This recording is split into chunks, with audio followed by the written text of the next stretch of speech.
Diário não oficial do Brasil. Dia 64/365, 5 de março, terça-feira, 46º dia da blindagem do Bolso Filho. Finalmente existe uma recomendação de afastar Fábio Schvartsman da direção da Vale. Antes tarde do que mais tarde, mas ele continua livre. 186 pessoas mortas e 122 desaparecidas. Não há esperança, após um mês do crime ambiental, de encontrar sobreviventes. O carnaval continua mandando recado para o pessoal que ocupa o Planalto, que o povo não está comendo esse reggae. Mas os bolsos não gostam nem de povo nem de carnaval. Enquanto o povo brinca e critica e deixa claro o que o país pensa, os pacotes de maldade saem aos borbotões. Os 4 poderes organizados e seus braços milicianos, redes sociais e neopentecostais no comando. Uma medida importante para esse governo é asfixiar os sindicatos. Trabalhador não pode se organizar, tem que ser disperso e fragmentado. A arma é medida provisória. 2. Narrativas estapafúrdias, para serem reproduzidas como verdades absolutas nos púlpitos, nos WhatsApps e pelos olavianos de plantão. O Brasil gasta demais com educação. Mesmo o Brasil sendo lanterninha nos investimentos em educação, menos da metade do custo per capita do que o Chile. O Brasil tem um fluxo escolar que necessita de correções. 23% dos alunos que estão no ciclo fundamental deveriam estar no ensino médio, mas isso não vem ao caso. O que interessa mesmo é a lava-jato da educação. 4. Um novo instrumento de controle ideológico que vai dar muito lucro ao ensino privado e, quem sabe, modelitos Trump de educar que serão vendidos a preço de ouro, pago com nossa soja que será vendida a preço de lixo. Mas essa questão de lava-jato é coisa para quarta-feira de cinzas. Hoje ainda é carnaval. Dia 65/365, 6 de março, quarta-feira, 47º dia da blindagem do Bolso Filho. Finalmente existe uma recomendação de afastar Fábio Schvartsman da direção da Vale. Antes tarde do que mais tarde, mas ele continua livre. 186 pessoas mortas, 122 desaparecidas. Não há esperança, após um mês do crime ambiental, de encontrar sobreviventes. Hoje é o dia do lava-jato, que algumas cidades começam a ser lavadas, as que têm blocos e desfiles na rua. 2. Mas a Operação Lava Jato da Educação, prometida pelo presidente eleito, aquele que posta pornografia na sua conta do Twitter, deve ser analisada com cuidado, a partir do modelo que ela representou, a Lava Jato daquele ex-juiz que toma tablets de criancinhas. 3. A operação nasceu como um projeto político travestido de combate à corrupção. Existia claramente, desde o início, um projeto de poder. Não foi uma operação original, foi copiada da Operação Mãos Limpas e tem consequências semelhantes, especialmente para o projeto de poder dos executantes. 4. Grampos ilegais, vazamentos ilegais, condenações ilegais, processos incipientes e condenações vazias. Parecia muito mais uma operação de espionagem industrial do que uma operação da Procuradoria. Suas peças mais consistentes eram PowerPoints. 5. Enfim, parece que não desmontou esquemas de corrupção. Elegeu alguns para propaganda e marketing, estabeleceu um sistema de chantagem premiada, a exemplo do Prêmio Presidência da Caixa Econômica Federal, e 6 milhões de prêmios para declarações trabalhadas pelos próprios agentes para comprometer adversários políticos, executivos falando não por liberdade e acordos, mas por dinheiro vivo, diz o jornal GGN. 6. O GGN ainda pergunta pela lista dos correntistas internacionais do HSBC, da contabilidade apreendida no escritório Mossack Fonseca, que o Ministério Público Federal e a Polícia Federal invadiram julgando encontrar offshores em nome de Lula e acabaram se deparando com contas de grupos de mídia. Por onde andam as investigações sobre o escândalo da CBF, os documentos enviados pelo Ministério Público espanhol e pelo suíço? As investigações foram interrompidas? Estão sendo tocadas? O que procuradores que se especializaram há anos no uso político de informações sigilosas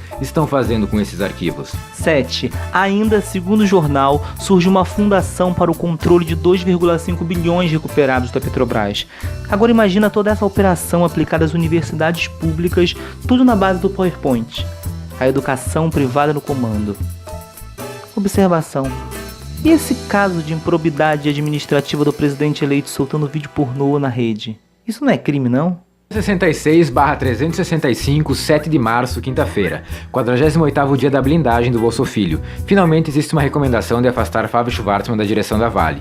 Antes tarde do que mais tarde, mas ele continua livre. 186 pessoas mortas e 122 desaparecidas. Não há esperança, após um mês do crime ambiental, de encontrar sobreviventes. Hoje, O dia 66 lembra o número 666, que no simbolismo lembra besta, e temos muitos motivos para reafirmar esse significado. 1. Postagens escatológicas sem entendimentos do que é escatologia é muito mais grave do que postar escatologia. 2. Enfim, é só mais uma escatologia de tantas que foram prometidas na campanha, que agora se concretizam. Afinal, estamos falando de um projeto genocida contra tudo que pensa, contra tudo que não representa a supremacia macho-branca estadunidense. 3. Identificar um grupo com um aspecto negativo extremo e espalhar horrores. Isso é uma técnica de propaganda, mas fazer isso pessoalmente, sem pudor, com o máximo de escatologia possível, é tudo o que se espera de um presidente da República. É inacreditável. O que faz a assessoria escatológica? 4. Gastar 1,1 milhão em cartões corporativos, aumentando em 16% o gasto enquanto fala em austeridade, é também uma escatologia. 5. Comprar uma reforma da Previdência com dinheiro da própria Previdência, taxando-a de deficitária e atacando aposentados, órfãos, viúvas e inválidos prioritariamente é outra escatologia. 6. Não ter um projeto de superação da crise econômica, outra ação pornô-escatológica. Tudo que poderia ser investido está sendo distribuído para Trump superar a crise deles, aprofundando a nossa. 7. Colocar nosso exército como bucha de canhão para uma guerra pelos interesses das petroleiras americanas também é extremamente lucrativo para Trump. Vai vender armas e munições, não vai precisar ter uma ação de guerra aprovada pelo Congresso. É a uberização da guerra. Haja escatologia. 8. Morte aos povos indígenas para liberar terra para o agronegócio. Criminalização dos movimentos sociais e agora guardem da universidade pública. Mais escatologias. 9. Morte ao pensamento, morte às artes, morte a tudo que for progressista e morte por agrotóxico, que já são 86 substâncias mortíferas aprovadas. 10. Se eleger por WhatsApp, governar por Twitter, batendo boca, aprofundando o seu perfil escatológico. 11. Processar Zé de Abreu, que é presidente autodeclarado, é definitivamente não compreender o processo democrático e o país em que vive, para além de suas escatologias e das suas laranjas. Enfim, nossa bandeira jamais será laranja. Hoje, nossa bandeira é verde-rosa.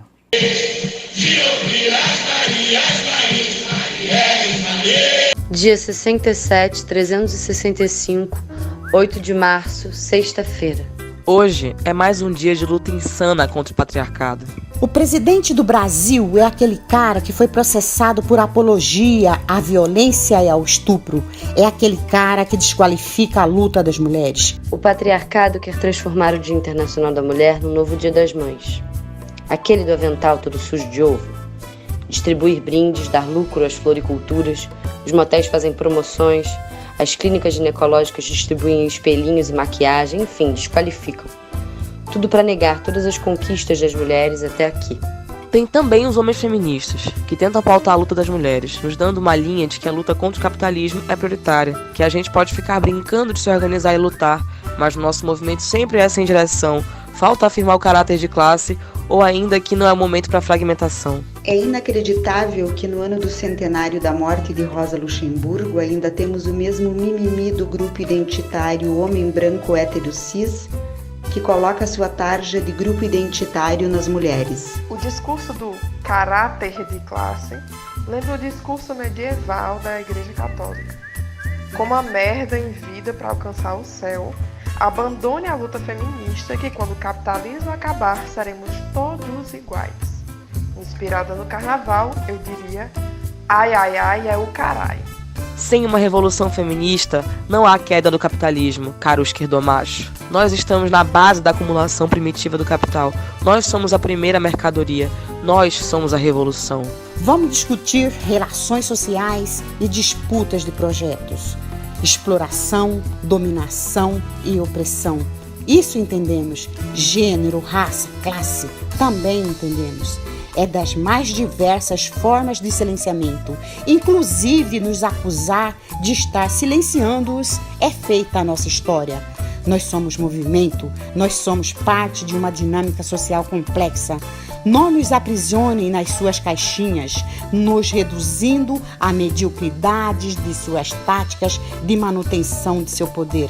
É bastante significativo que candidatos passem campanhas inteiras glorificando as suas mães como mulheres míticas, guerreiras, e a primeira fotografia de sua equipe não contemple nenhuma mulher real.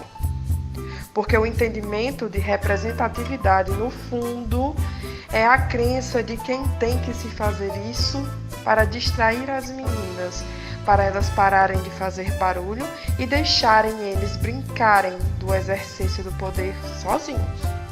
Que o diga o autodeclarado coronel, eleito com o voto das mulheres do campo progressista. Somos o 5º país do mundo em violência contra a mulher. O que isso significa? Que na hora que a porta de casa fecha, o espancamento não tem classe nem raça, que os revolucionários que oprimem, dominam e exploram de todas as formas as suas mulheres estão por aí falando em fragmentação. A violência contra a mulher vai aumentar exponencialmente no governo Bolsonaro, porque o misógino presidente, com suas igrejas e milícias, estimula isso. Todos os dias vemos um feminicídio e o autor fazendo propaganda do seu mito. Mas temos que ter a consciência de que a cultura do estupro não é coisa de direita, de que o espancamento não é realizado por homens em surto, é naturalizado em todas as classes sociais e em muitos grupos étnicos. Segundo dados de 2018, a cada 1,4 segundos uma mulher é vítima de assédio no Brasil. A cada 2 segundos uma mulher é vítima de uma violência verbal ou física no Brasil. Dados de 2017. A cada 7,2 segundos, uma mulher sofre violência física no Brasil. Dados de 2018. Caminhamos juntas na construção de uma sociedade democrática, igualitária. Levantamos a voz juntas contra as reformas da Previdência e Trabalhista, contra a criminalização dos movimentos sociais. Teremos uma bandeira conjunta de Lula livre. Porque aceitar a prisão de Lula é aceitar um estado de exceção. Mas a nossa luta será pela real igualdade na política, na ocupação dos espaços e na exposição do que vocês chamam de contradição e nós chamamos de perpetuação das opressões de gênero e de raça. Porque na base de toda a pirâmide da violência está a mulher negra. Viva a Mangueira! Pelas Marias, Maíns e Marielles. Hoje a nossa bandeira é lilás. Dia 68/365, 9 de março, sábado, 50º dia da blindagem do Bolsofilho. E esse governo se arrasta em absurdos. Estamos vivendo a era da pós-absurdidade. Simplesmente não pode ser real tanta desqualificação. 2. É um tempo daqueles programas humorísticos que existiam nos rádios antigamente, absurdamente humilhantes, que deixavam qualquer pessoa constrangida. Piadas com deficientes físicos, mulheres e a construção de um imaginário de uma hegemonia branca hétero, pelas piadas de mau gosto. Essa foi a inspiração desse governo. Não saiu da década de 50, formado pelo mais torpe pensamento. 3. O pronunciamento do presidente eleito e da ministra da Família, Em nome de Já, são impronunciáveis, mas para nossa glória, nosso presidente autodeclarado voltou. Zé de Abreu chegou no aeroporto ovacionado e assumiu a presidência paralela com uma placa da rua Marielle Franco em mãos. Viva o Brasil Paralelo! 4. Falando em paralelo, a Fundação dos Rapazes de Curitiba, apoiada pela juíza do sítio de Atibaia, é um escândalo. Já podemos chamar a Operação Lava Jato de maior operação pró-corrupção do Brasil? Fundação de direito privado apropriando 2,5 bilhões em dinheiro público, pagamento de alteração de depoimentos, notas fiscais de Maringá relativas a uma reforma que não houve em um apartamento que não é de Lula. Tudo nos dá a convicção de que a coisa é mais grave do que nunca antes imaginamos. Muita convicção. 5. E no mundo exterior, uma vitória. A Argentina aprova a cota de 50% para mulheres no Congresso. Aqui, um senadorzinho autodeclarado coronel tenta derrubar os 30%.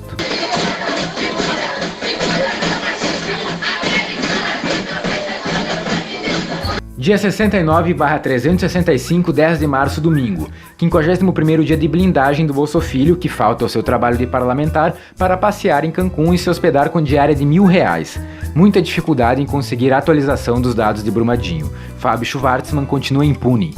O 69º dia não é nada erótico, como o número sugere, mas altamente escatológico. Muito pior que a famosa mamadeira de piroca inventada por mentes imundas e aceita como verdade por mentes insanas e mais imundas ainda e que ajudou a eleger a Bolsa Família.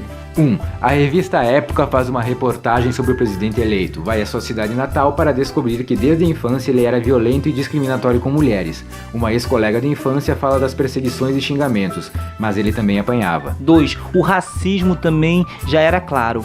Foi sobre um quilombo nessa cidade que o presidente eleito se referiu em uma palestra em São Paulo, citando o peso dos moradores em arroba. Foi condenado a recolher 50 mil para o Fundo Federal de Defesa dos Direitos Difusos. 3. A fixação em politicamente incorreto, talvez desde aí. Não esqueçamos que dentro da sua queda para o escatológico está a admiração por Ustra, o torturador que colocava ratos e insetos na vagina das mulheres, e Stroessner, o também torturador e pedófilo. 4. Mas a escatologia vai além das questões de gênero e de raça. O enriquecimento da família, como sugere a reportagem, gera desconfianças na região. 5. Hoje a família, outrora humilde, controla um pequeno império no comércio de eletrodomésticos, sapatos e materiais de construções no Vale da Ribeira. De acordo com a Época, 30 empresas registradas em 8 municípios, incluindo filiais, em nome dos irmãos, da mãe e sobrinhos. 6. Parentes, assessores de deputados, ao tempo que tocam seus comércios, lá tem, a laranja é antiga na família. Outro aspecto escatológico para alguém de vida pública tão longa. 7. O enriquecimento da família de forma súbita desde 2005 deixa os moradores perplexos. Eles possuem mais de 70 imóveis. O negócio mais significativo é uma lotérica que tem movimento suspeito, onde produtores de banana chegam pela porta dos fundos e não tem COAF certa para investigar. 8. A reportagem é de julho de 2018. Só está novamente circulando em rede. Então, não me diga, caro eleitor de Bolsonaro, que você foi enganado. Escatologia e imoralidade em todos os níveis vemos por aqui. Dia 70/365, 11 de março, segunda-feira, 52º dia de blindagem do Bolso Filho, que passeia em Cancún e se hospeda com diárias de R$1.000. Muita dificuldade em conseguir a atualização dos dados de Brumadinho. Fábio Schwartzman continua impune. E chegamos ao 70º dia, e quero lembrar todos os horrores pelos quais estamos passando. Todo o vexame nacional e internacional, os twitters desqualificantes, a Bolsa Família, Queiroz e a primeira-dama e a sua incrível conexão por cheques, o genocídio dos povos indígenas e quilombolas, o extermínio dos aposentados, viúvas, inválidos e órfãos, o fim muito próximo do SUS, o aumento de privilégios, refletido principalmente no uso dos cartões corporativos, a falta de transparência das informações, o engessamento do COAF, a milícia, a dona do Planalto, a defesa dos torturadores, da pedofilia, o fim do emprego, a entrega da Petrobras com patentes e segredos estratégicos com tudo, o aumento do feminicídio, o estímulo à homofobia, ao racismo, e que tudo isso foi dito e avalizado por vocês. Saia do seu papel de isento e venha para os holofotes do fascismo bolsonariano que você está promovendo e que está afundando o país. Acorde para o fato que, se não morrer de fome, de raiva ou bala perdida, certamente vai morrer envenenado por agrotóxicos do coquetel das 86 substâncias recém-liberadas para sua mesa.